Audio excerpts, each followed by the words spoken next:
Good morning. Joe Haas from Informa Business Intelligence back with you today at BioPharm America 2015. Happy to have with us this morning, Sarah Frew from the University of Pennsylvania, and specifically she is the Director of Corporate Contracts and Alliances for Penn's Center for Innovation. That's a mouthful. The Center for Innovation, is that specific to the life sciences, or is it any and all innovation that happens at Penn? It's not specific to the life sciences. It's all innovation at Penn. Mm-hmm. You can think of the Center for Innovation as the Tech Transfer Office, right, but the Tech Transfer Plus office. Okay. The Penn Center for Innovation was rebranded and reorganized about a year or so ago. Yeah. And so we still have all the traditional capabilities of a tech transfer office, but we've added additional functional areas and additional capabilities. So for example, yeah, a group that does spin out companies, and helps our faculty members develop new codes. And my group, which is Corporate Contracts and Alliances, is more of a business development function that hadn't previously existed in the tech transfer office. I see. So you come to Penn, you've been there about a year, I believe. Yep. You come to Penn with a background in biopharmaceuticals, Genzyme and Tetralogic. So I would assume that there's some exciting stuff going on in the life sciences at Penn? Absolutely. There's a real dedication from the university leadership to improve how we commercialize the technology that's being developed in the academic setting, right, and get those new inventions and technologies and discoveries to patients. Mm-hmm. And so the rationale behind the Penn Center for Innovation is to allow our office to do that in a variety of ways, like the ones that I already mentioned. Yeah. But really focus on being efficient and enabling our investigators to have the relationships with companies and to get their technologies out. Mm-hmm. So are there any specific programs at Penn that are going on that you could highlight that either have recently contracted or that are good potential partners? Well, I think everyone should come down to Philadelphia because we are the hub of cell and gene therapy, which is just two small areas that happen to be getting a lot of attention, mm-hmm, these days. Obviously, we have a CAR T program and a relationship with Novartis. Great. Okay, yeah. And we have a wonderful gene therapy program as well. We just announced a relationship with Biotech to work on. They're actually in Philadelphia. A Chinese company, but based in Philadelphia. We now have a manufacturing relationship with them to develop our viral vectors for gene therapy.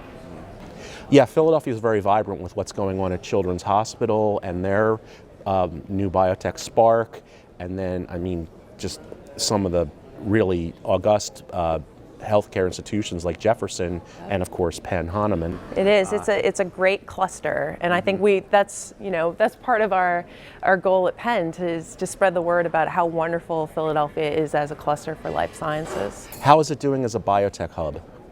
Well, it's no Boston, which is where we are now for this conference, but I think it's a sleeping tiger. I mean, yeah, I really do think that we need to spread the word and attract the attention of the investors to get them down to Philadelphia to see what's going on. Mm-hmm. But even just the two investigators who I just mentioned and the work that they're doing, yeah, they're not the only ones. We have an entire ecosystem in terms of wonderful faculty members working on these technologies.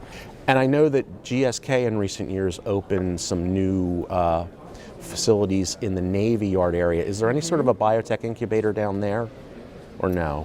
I thought I might have heard something about that, but no? No, there isn't. I mean, there's with GSK is down there in that same area is where Biotech is located. It's the company I just mentioned. They're building a new, I think it's 145,000 square foot manufacturing building, so there will be some significant capability. Penn actually is currently retrofitting a building on a new campus to create an incubator that we're calling the Pennovation Center. And that will be opening up next summer, so summer of 2016. And so that's meant to be a space. It will have wet lab space, affordable wet lab space, which is kind of hard to come by sometimes.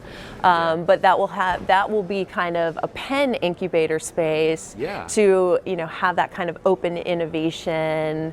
And my office, the Center for Innovation, are planning a lot of programs to have in that new space starting next year.